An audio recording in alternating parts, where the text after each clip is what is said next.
नमस्कार। मैं देवेंद्र सेवर।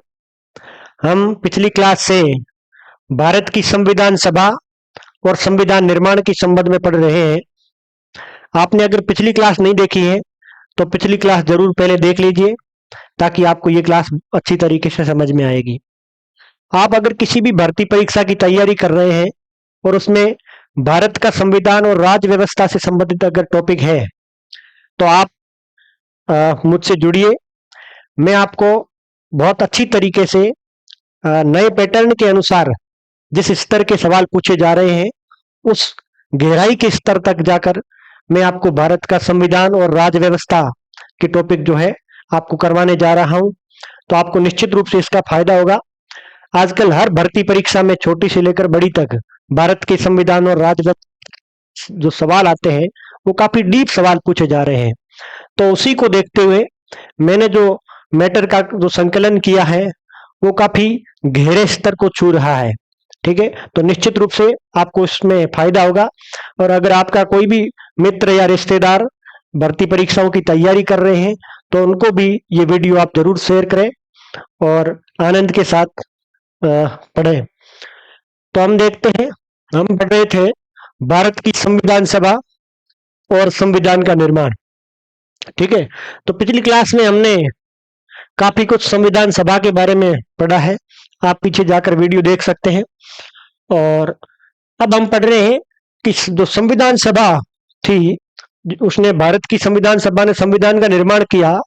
उसमें कुल 12 सत्र संविधान सभा के हुए। 12 सत्र, सत्र का मतलब होता है संविधान सभा कुछ दिनों तक बैठक करती है और बीच में कुछ रेस्ट होती है, तो वो एक सत्र हो गया। इस तरह जो है 12 सत्रों में संविधान सभा बैठी थी और संविधान का निर्माण जो है वो 11 सत्रों में हुआ। और लास्ट 12वां सत्र जो है वो 24 जनवरी 1950 को हुआ था, जिस दिन संविधान पर संविधान जो सदस्य है उन्होंने हस्ताक्षर किए थे। तो इस तरह हम कुल 12 सत्र मानते हैं। और सबसे पहले देखते हैं प्रथम सत्र। प्रथम सत्र की अवधि है 9 दिसंबर 1946 से 23 दिसंबर 1946। ये प्रथम सत्र की अवधि है। और प्रथम जो संविधान सभा की जो पहली बैठक है, संविधान सभा की पहली बैठक 9 दिसंबर 1946 को हुई है। और इस बैठक में 207 सदस्यों ने भाग लिया। ठीक है, इन 207 सदस्यों में महिलाओं की संख्या जो है वो 9 थी। 207 सदस्यों ने भाग लिया, 9 महिलाएं थी। और जो प्रथम सत्र की अगर बात करें यानी 23 दिसंबर तक जो है कुल 210 सदस्यों ने भाग लिया। प्रथम बैठक के बाद में 3 और सदस्यों ने भाग लिया। 208वें सदस्य विजय लक्ष्मी पंडित, फिर राजकुमारी अमृत कौर और पदमपत सिंघानिया। तो इस तरह जो है 3 और सदस्यों ने भाग लिया, यानी प्रथम सत्र में 210 सदस्य हो गए और ये 2 महिलाएं हो गई। तो प्रथम सत्र में 9 महिलाएं थी, प्रथम बैठक में 9 महिलाएं थी और प्रथम सत्र में इस तरह 11 महिलाएं हो गई। तो इस तरह जो है ये प्रथम जो बैठक है उसकी सदस्य संख्या है और प्रथम सत्र की। तो जो पहली बैठक होती है 9 दिसंबर को, उस दिन सबसे पहले संविधान सभा का अस्थायी अध्यक्ष जो है उसका चुनाव किया जाता है। अस्थायी अध्यक्ष चुनने का तरीका क्या है, तो ये प्रेरित है फ्रांस की संविधान सभा से। फ्रांस की संविधान सभा जब 1789 में वहां की टेनिस कोर्ट में बैठी थी, तो उस संविधान सभा में उस दिन जो है सबसे जो उम्र दराज सदस्य था, जो सबसे अधिक उम्र का सदस्य था, उसको उस संविधान सभा का अस्थायी अध्यक्ष नियुक्त कर किया था। तो उसी से प्रेरणा लेकर भारत की संविधान सभा में भी 9 दिसंबर को प्रथम बैठक में सबसे उम्र दराज सदस्य को संविधान सभा का अस्थायी अध्यक्ष बनाया गया और वो सदस्य थे सच्चिदानंद सिन्हा। ठीक है, तो सच्चिदानंद सिन्हा को 9 दिसंबर को अस्थायी अध्यक्ष नियुक्त किया और अस्थायी उपाध्यक्ष नियुक्त किया फ्रैंक एंथोनी को। ठीक है, फ्रैंक एंथोनी को अस्थायी उपाध्यक्ष और सच्चिदानंद सिन्हा को अस्थायी अध्यक्ष नियुक्त किया गया। ठीक है, उसके बाद में फिर 11 दिसंबर को स्थायी अध्यक्ष नियुक्त किया गया डॉक्टर राजेंद्र प्रसाद को। ठीक है, 11 दिसंबर की बैठक में, इससे पहले 10 दिसंबर को भी बैठक होती है, उसमें स्थायी अध्यक्ष जो है नियुक्त किस तरह किया जाएगा वो नियम निर्धारण किए गए और 11 दिसंबर को डॉक्टर राजेंद्र प्रसाद को स्थायी अध्यक्ष के रूप में चुना गया और 11 दिसंबर को एक समिति का गठन किया गया, संविधान सभा की प्रथम समिति का गठन किया गया जिसका नाम है नियम समिति। ठीक है, और नियम समिति में कुल 15 सदस्य थे और इसके जो अध्यक्ष है वो पदेन थे। पदेन मतलब संविधान सभा के अध्यक्ष ही इस समिति के अध्यक्ष होंगे, यानी डॉक्टर राजेंद्र प्रसाद नियम समिति के अध्यक्ष थे। ठीक है, फिर नेक्स्ट 13 दिसंबर की बैठक में जवाहरलाल नेहरू ने उद्देश्य प्रस्ताव रखा। उद्देश्य प्रस्ताव जो है संविधान सभा में प्रस्तुत किया जवाहरलाल नेहरू ने। उद्देश्य प्रस्ताव क्या है? इसमें जो है संविधान सभा जो है संविधान के माध्यम से देशवासियों को किस तरह की व्यवस्था देना चाहती थी, किस तरह की राजनीतिक व्यवस्था देना चाहती थी, इसमें संविधान उनके क्या उद्देश्य थे वो इस उद्देश्य प्रस्ताव में थे। तो ये था उद्देश्य प्रस्ताव जो कि पंडित जवाहरलाल नेहरू ने 13 दिसंबर 1946 को संविधान सभा में प्रस्तुत किया। दूसरा सत्र 20 जनवरी 1947 से 25 जनवरी 1947 तक चलता है। ठीक है, इसमें संचालन समिति, दूसरे सत्र के दौरान संचालन समिति का गठन किया गया। इस समिति के कुल 11 सदस्य थे। अध्यक्ष जो थे वो पदेन थे डॉक्टर राजेंद्र प्रसाद और सचिव थे वो भी पदेन थे, यानी संविधान सभा के जो सचिव थे वही इस संचालन समिति स्टीयरिंग कमेटी के सचिव थे HVR आयंगर। ठीक है, और जो संचालन समिति है इसका चुनाव आनुपातिक प्रतिनिधित्व पद्धति से किया गया। तो ये है स्टीयरिंग कमेटी। उसके बाद में जो उद्देश्य प्रस्ताव जवाहरलाल नेहरू ने 13 दिसंबर को रखा था वो उद्देश्य प्रस्ताव दूसरे सत्र में 22 जनवरी 1947 को जो है उद्देश्य प्रस्ताव पारित कर दिया गया। ये जो उद्देश्य प्रस्ताव है इसका पठन जो है हिंदी में पठन किया अध्यक्ष ने। ठीक है, डॉक्टर राजेंद्र प्रसाद ने इसका हिंदी में पठन किया, अंग्रेजी में इसका पठन किया जवाहरलाल नेहरू ने और उर्दू में इसका पठन किया है मोहनलाल सक्सेना ने। ठीक है, इनको ये संविधान सभा के समक्ष इनका पठन किया। फिर 24 जनवरी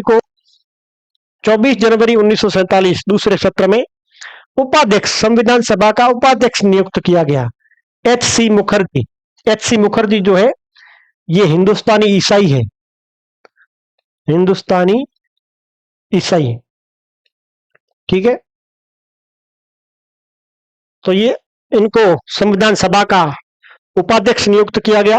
बाद में जब देशी रियासतों के प्रतिनिधि आए तब एक और उपाध्यक्ष नियुक्त किया गया था VT कृष्णामाचारी। तो अभी जो है देशी रियासतों के दूसरे सत्र तक देशी रियासतों के प्रतिनिधि संविधान सभा में नहीं आए थे। तो ये जब आए तब VT कृष्णामाचारी को भी संविधान सभा का उपाध्यक्ष नियुक्त किया गया। ठीक है, तो उसके बाद में सलाहकार समिति एडवाइजरी कमेटी का गठन किया गया दूसरे सत्र में। ठीक है, तो एडवाइजरी कमेटी जो है इसका प्रावधान जो कैबिनेट मिशन योजना थी उसमें एडवाइजरी कमेटी का प्रावधान था, यानी ये जो संविधान सभा का गठन हुआ था ये भी कैबिनेट मिशन योजना के तहत ही हुआ था। ठीक है, और उस कैबिनेट मिशन योजना में ही एडवाइजरी कमेटी का प्रावधान था। कैबिनेट मिशन जो योजना है, कैबिनेट मिशन योजना, उसके पैरा 20 में इस एडवाइजरी कमेटी सलाहकार समिति का प्रावधान था। कैबिनेट मिशन योजना में कुल 22 पैरा थे। पैरा नंबर 20 में, उसको पैरा मतलब उसको बिंदु कह सकते हैं। ठीक है, तो पैरा 20 में इस एडवाइजरी कमेटी का प्रावधान था और इसमें 52 सदस्य निर्वाचित किए जाने थे, 20 सदस्य मनोनीत किए जाने थे। मनोनीत जो है नहीं किए गए, 52 सदस्य निर्वाचित किए गए। अब ये कमेटी किससे संबंधित थी? ये कमेटी जो है 3 मामलों से संबंधित थी। पहला नागरिक अधिकारों से संबंधित, दूसरा अल्पसंख्यकों से संबंधित और तीसरा आदिवासी और अपवर्जित क्षेत्रों से संबंधित। यानी जो अंग्रेज जो थे ये भारत को छोड़कर जा रहे थे, लेकिन इनको अंग्रेज चाहते थे कि संविधान सभा कुछ ऐसी बातों हैं, ऐसे वर्ग हैं, उनका ध्यान रखे जब संविधान का निर्माण करे। तो बहुत ही इंपॉर्टेंट काम था ये। अधिकारों से रिलेटेड अल्पसंख्यक जो है उनके हितों का ध्यान रखा जाए, और आदिवासी और अपवर्जित जो क्षेत्र है, आदिवासी जो क्षेत्र है उनकी, जो आदिवासियों की जो रीति नीति संस्कृति अलग अपनी पहचान है, उसका भी ध्यान रखा जाए। तो इस तरह की एक एडवाइजरी कमेटी का प्रावधान जो है वो अंग्रेज कैबिनेट मिशन में ही करके चले गए थे। ये बहुत अच्छा काम किया था उन्होंने। और इस एडवाइजरी कमेटी के अध्यक्ष जो थे वो थे सरदार वल्लभ भाई पटेल। ठीक है, तो इसके अध्यक्ष सरदार वल्लभ भाई पटेल थे। इस सलाहकार समिति के अधीन 3 उप समितियां थी। ठीक है, तो 3 मुद्दों से संबंधित ये सलाहकार समिति थी। ठीक है, तो प्रत्येक ये उप समिति है: अधिकार उप समिति, अल्पसंख्यक उप समिति, जनजाति व अपवर्जित क्षेत्र उप समिति।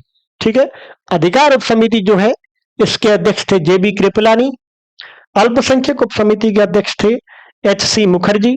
ठीक है, तो एच.सी. मुखर्जी मैंने बताया आपको, ये अल्पसंख्यक थे, ये हिंदुस्तानी ईसाई थे।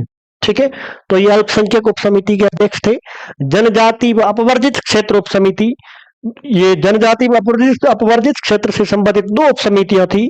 एक उप समिति के अध्यक्ष थे गोपीनाथ बारदोलाई और दूसरी उप समिति के अध्यक्ष थे ए.बी. ठक्कर। ठीक है, तो जनजाति व अपवर्जित क्षेत्र से संबंधित 2 उप समितियां थी। एक उप समिति के अध्यक्ष गोपीनाथ बारदोलाई और दूसरी उप समिति के अध्यक्ष ए.बी. ठक्कर। ठीक है, तो आप जो है ये नोट्स जो है आप समझते हुए वीडियो को बीच में स्टॉप करके नोट्स आप अपनी कॉपी में लिख लीजिए और बाद में जो है इनको रिवाइज करिए। तीसरा सत्र की अवधि है 28 अप्रैल से 3 मई 1947। इस सत्र में देशी रियासतों के प्रतिनिधियों ने ज्वाइन किया। ठीक है, तो 28 अप्रैल से 3 मई 1947। ठीक है, तो देशी रियासत के प्रतिनिधि जो है तीसरे सत्र में पहली बार संविधान सभा में आए। इससे पहले जो है ये नहीं आए थे। फिर नेक्स्ट चौथे सत्र की अवधि है 14 जुलाई से 31 जुलाई 1947। ठीक है, तो डॉक्टर बी.आर. अम्बेडकर बॉम्बे से चुनकर आए। 14 जुलाई को बी.आर. अम्बेडकर बॉम्बे से चुनकर आए। ठीक है, तो इससे पहले भी संविधान सभा में थे, लेकिन पूर्वी बंगाल से थे। ठीक है, बाद में जब भारत और पाकिस्तान का विभाजन हुआ, जब पाकिस्तान बना, तो पूर्वी बंगाल का क्षेत्र है वो पाकिस्तान में चला गया, इसलिए जो है वहां की सीट वो जो खाली हो गई ऑटोमेटिक। तो फिर डॉक्टर बी.आर. अम्बेडकर बॉम्बे विधानसभा ने इनको चुनकर भेजा और ये 14 जुलाई को इन्होंने ज्वाइन किया। सर्वोच्च न्यायालय समिति का गठन किया गया चौथे सत्र में, और इस सर्वोच्च न्यायालय समिति के अध्यक्ष थे एस. वरदाचारी, और इसके 4 सदस्य और एक अध्यक्ष, कुल 5 थे। झंडा समिति का भी गठन किया गया चौथे सत्र में। इसके अध्यक्ष थे डॉक्टर राजेंद्र प्रसाद। ठीक है, और 22 जुलाई 1947 को राष्ट्रीय ध्वज को अपनाया गया। ठीक है, राष्ट्रीय ध्वज जो हमारा तिरंगा है उसको संविधान सभा ने 22 जुलाई 1947 को स्वीकृति दी, इसे अपनाया। ठीक है, अगला है 5वां सत्र और इसकी अवधि है 14 अगस्त से 30 अगस्त 1947। 14 अगस्त को सुचेता कृपलानी ने वंदे मातरम गाया। ठीक है, वंदे मातरम जो है ये 14 अगस्त यानी भारत की आजादी से एक दिन पहले 15 अगस्त को भारत जो है वो आजाद हुआ था, उससे एक दिन पहले, तो आजादी की पूर्व संध्या पर सुचेता कृपलानी ने वंदे मातरम गाया। क्योंकि वंदे मातरम अभी तक 14 अगस्त तक जो है राष्ट्रगीत के रूप में स्वीकृत नहीं हुआ था। 24 जनवरी को वंदे मातरम और जन गण मन को राष्ट्र क्रमशः राष्ट्रगीत और राष्ट्रगान के रूप में स्वीकृत किया था। तो 14 अगस्त को सुचेता कृपलानी ने वंदे मातरम गाया और 14 अगस्त के बाद में 15 अगस्त को भारत आजाद हो गया था। और लॉर्ड माउंट बेटन को, जो कि उस समय गवर्नर जनरल थे, तो आजाद भारत का भी गवर्नर जनरल 15 अगस्त 1947 को लॉर्ड माउंटबेटन को गवर्नर जनरल बनाया गया। तो जवाहरलाल नेहरू और संविधान सभा के अन्य महत्वपूर्ण सदस्यों ने कहा कि लॉर्ड माउंटबेटन जो है इनको ही कंटिन्यू किया जाए, क्योंकि इनके पास कोई खास शक्तियां नहीं थी। और 15 अगस्त 1947 के दिन भारत की संविधान सभा जो है वो एकदम संप्रभु हो गई थी। अब उस पर ब्रिटिश संसद के किसी भी प्रकार का कोई उस पर अधिकार नहीं था। 15 अगस्त 1947 के दिन भारत की संविधान सभा संप्रभु हो गई थी और लॉर्ड माउंटबेटन को जो है गवर्नर जनरल भारत का, गवर्नर स्वतंत्र भारत का गवर्नर जनरल बनाया गया। स्वतंत्र भारत के प्रथम गवर्नर जनरल जो है वो लॉर्ड माउंटबेटन बने। और 15 अगस्त के दिन जो है लॉर्ड माउंटबेटन ने संविधान सभा में अपना स्पीच दिया। फिर है 29 अगस्त 1947 प्रारूप समिति का गठन। ठीक है, प्रारूप समिति का गठन किया गया 29 अगस्त को। संविधान सभा के का जो प्रारूप है उस पर उसके विश्लेषण के लिए, जो कि राव साहब ने जो प्रारूप बनाया था संविधान सभा का, उस पर विचार और विमर्श के लिए, ठीक है, एक प्रारूप समिति का गठन किया गया सत्यनारायण सिन्हा के प्रस्ताव पर। और उस समिति में 7 सदस्य थे। ठीक है, और प्रारूप समिति की जो पहली बैठक होती है वो 30 अगस्त को होती है।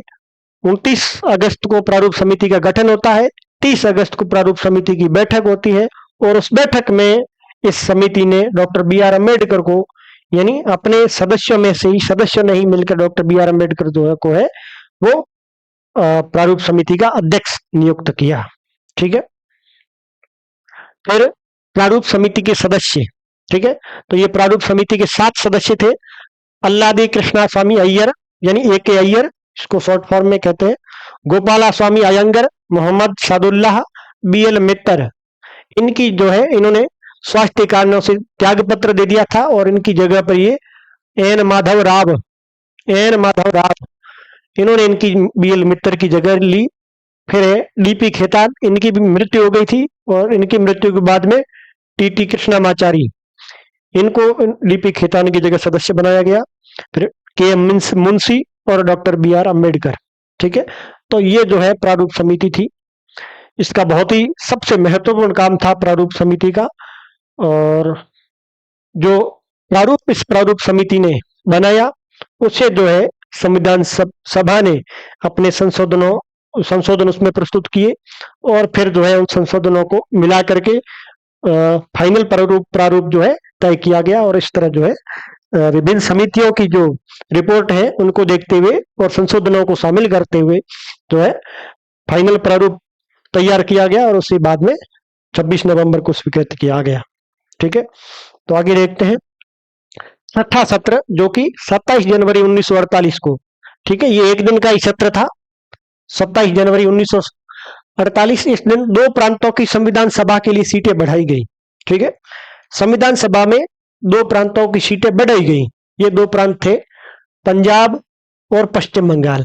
ठीक है, पंजाब में 12 सीटें थी, 12 सीटें सीट से बढ़ाकर 16 सीट कर दी गई और पश्चिम बंगाल में 19 सीट से बढ़ाकर 21 सीट कर दी गई। तो यहां से पंजाब से पहले संविधान सभा में 12 सदस्य जाते थे, अब 16 कर दिए, पहले 19 जाते थे पश्चिम बंगाल से और वो 21 कर दिए। तो हमने पहले पढ़ा था कि संविधान सभा के जो प्रांतों से जो सदस्य थे संविधान सभा में, उनका निर्वाचन उस राज्य की जो विधानसभा है वो करती थी। तो इनकी विधानसभाओं ने सदस्यों की संख्या जो है संविधान सभा ने सदस्यों की संख्या सीटें बढ़ाई और फिर चुनकर तो विधानसभा ही भेजेगी। ठीक है, नेक्स्ट पढ़ते हैं 7वां सत्र। 7वें सत्र की अवधि है 4 नवंबर 1948 से 8 जनवरी 1949।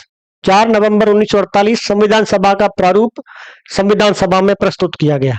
ठीक है, तो जो संविधान का जो प्रारूप था, जो कि प्रारूप समिति ने बनाया था, उस प्रारूप को संविधान सभा में 4 नवंबर को प्रस्तुत किया गया। 4 नवंबर 1948 को प्रस्तुत किया गया और प्रारूप समिति ने जो प्रारूप संविधान सभा में प्रस्तुत किया उसमें 315 अनुच्छेद और 8 अनुसूचियां थी।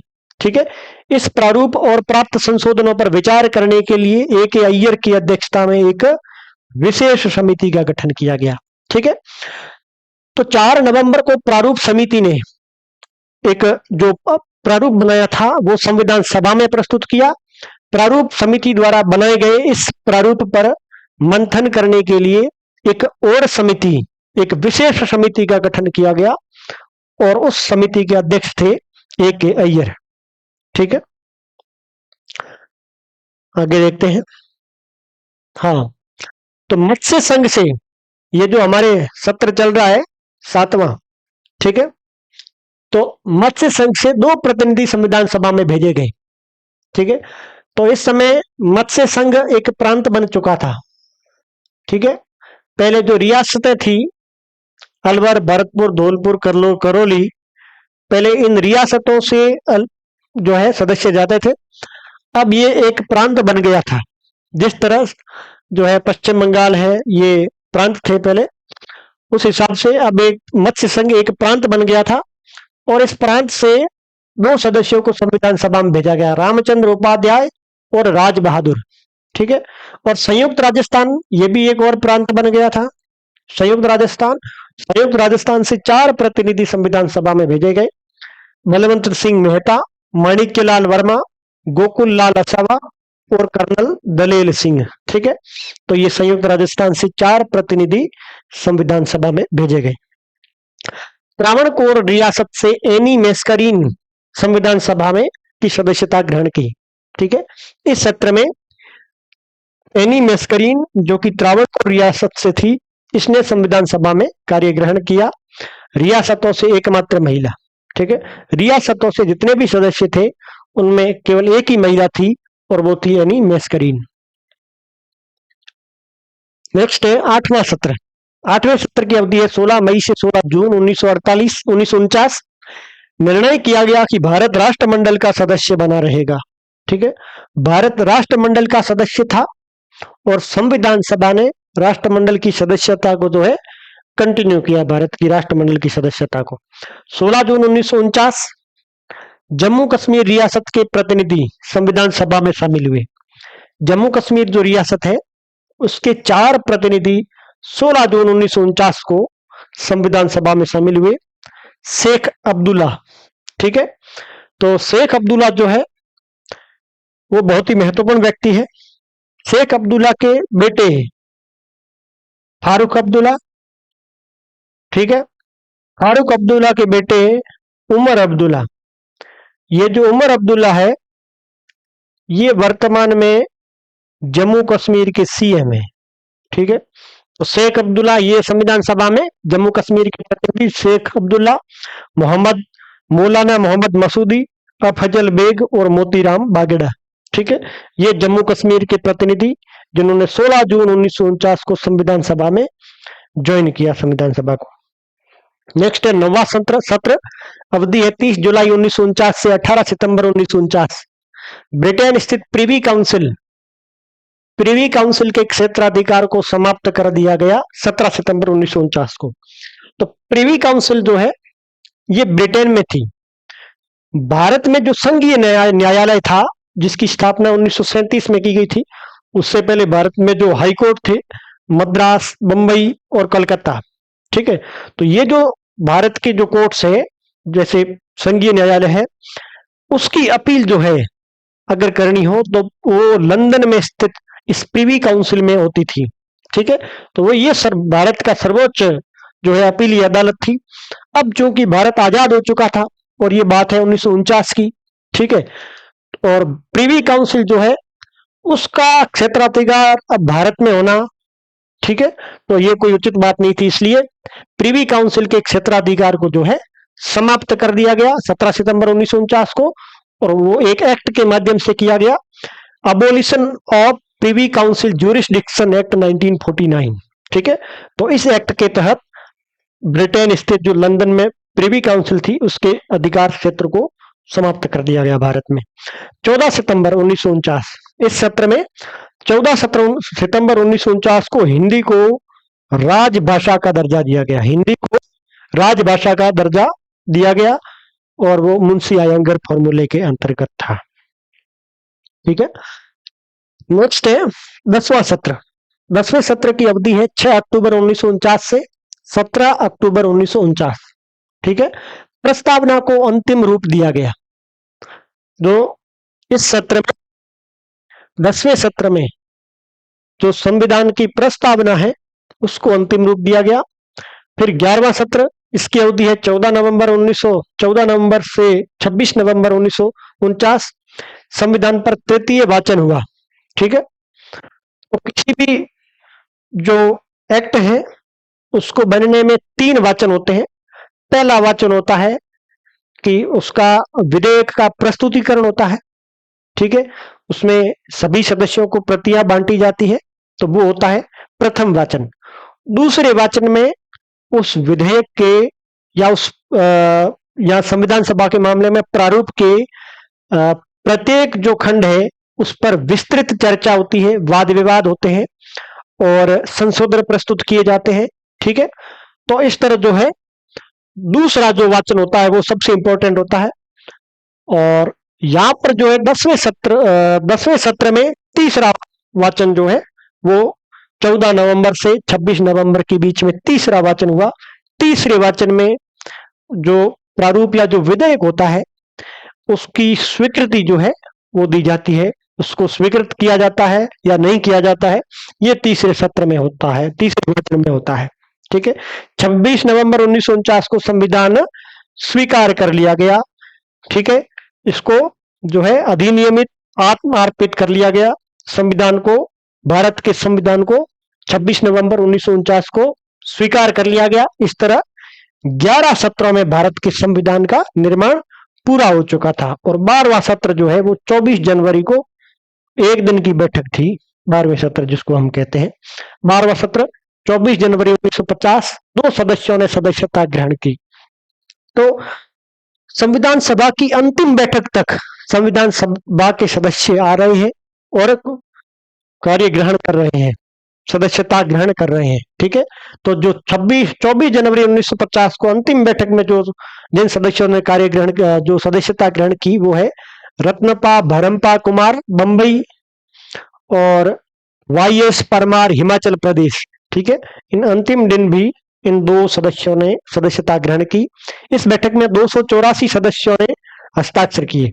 तो 24 जनवरी को अंतिम बैठक में संविधान सभा के सदस्यों ने संविधान पर हस्ताक्षर किए थे।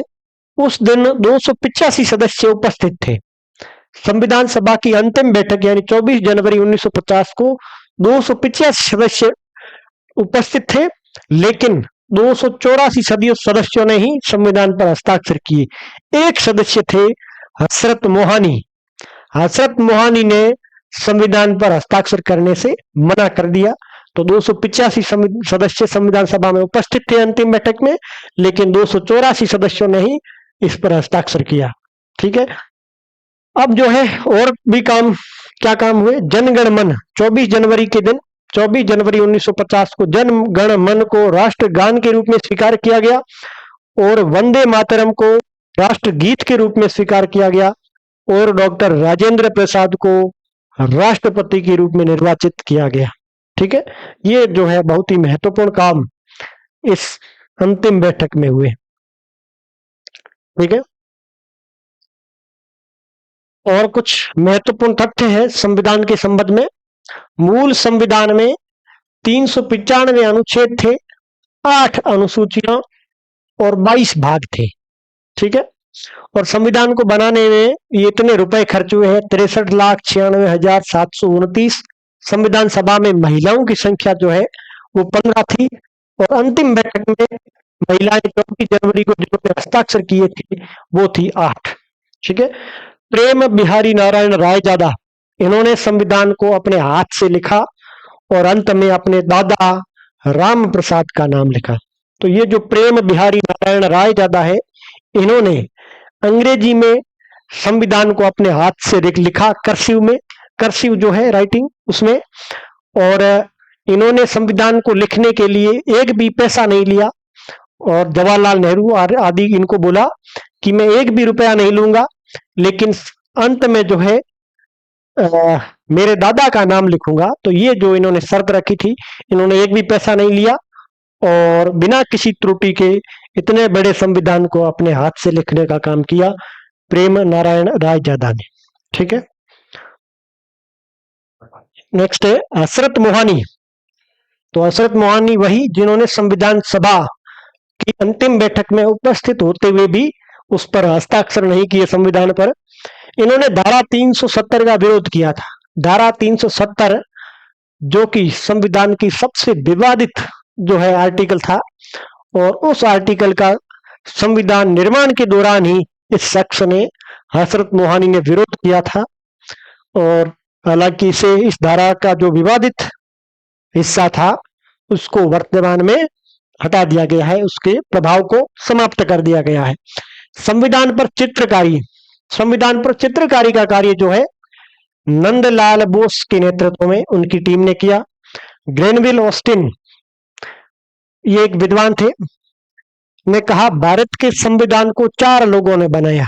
यानी ये एक तरह से इन्होंने आलोचना की है भारत के संविधान सभा की, कि मौलाना आजाद, इन्होंने जो 4 नाम लिए हैं कि इन 4 लोगों का जो है सबसे अधिक प्रभाव था इनकी दृष्टि में, कि मौलाना आजाद, राजेंद्र प्रसाद, जवाहरलाल नेहरू, सरदार पटेल। तो ग्रेनविल ऑस्टिन की दृष्टि में इन 4 लोगों का जो है सबसे अधिक योगदान था।